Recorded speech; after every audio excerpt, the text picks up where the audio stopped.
Oh. Shout out guys. Ayan. Nandito po tayo ngayon sa Lord's View Nature Park na kung saan atin pong nakakasama si Kuya Lars Humawas TV na kasama natin ngayon na galing pa to sa Dalahican, Lucena para mag-vlog lang dito sa Masbate mga kaibigan. Samahan niyo po kami ngayon sa aming tuklas dito sa Lord's View Nature Park. Titignan natin ang mga magagandang view rito sa parke na to. Nandito nga pala po tayo ngayon mga kaibigan sa Lord's View Nature Park, kung saan kasama po natin ngayon si Lars Humawas.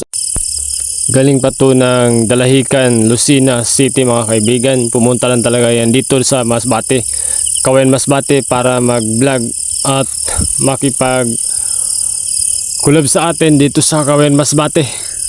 Salamat nga po pala na ligtas po at safety ang biyahe nila ni Kuya Lars Humawas TV dito kasama si Tio Levy, ang kanyang tatay.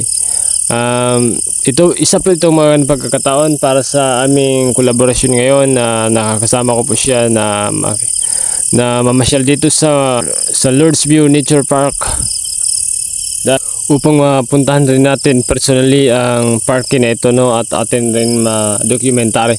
Para nga po pala sa kaalaman ng mga nakakarami, no, ang Lord's View nga pala ito, ang parke na ito ay pagmamay-ari nga po pala ito ni Rapi Magbalon na anak ng former ex-mayor ng Kawayan Masbate noong nakaraang mga panahon. Meron din po silang wishing well dito na tinatawag nilang wishing well na merong mga barya na nakahulog sa looban nito.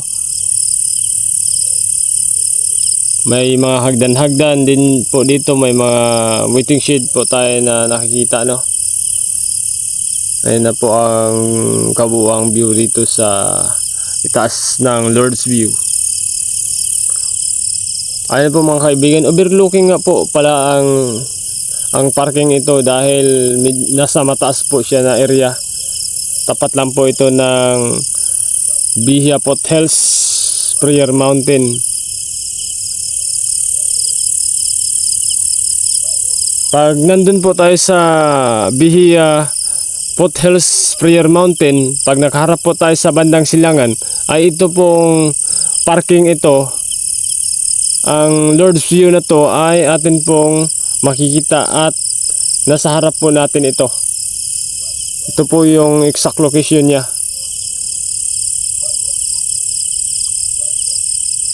At ang likod po nito mga kaibigan, ang bandang likuran ng Lord's View na to ay mayroon pong tinatrabaho ngayon na pagmamay-ari din yan raw ni Gobernador Tonico, sabi ng ating nakapanayam na caretaker dito sa Lord's View na ating tinanong ngayon. May mga waiting shed din po sila dito. Ayun po ang caretaker mga kaibigan na ating tinanong. Binuksan lang po niya ang wifi dito dahil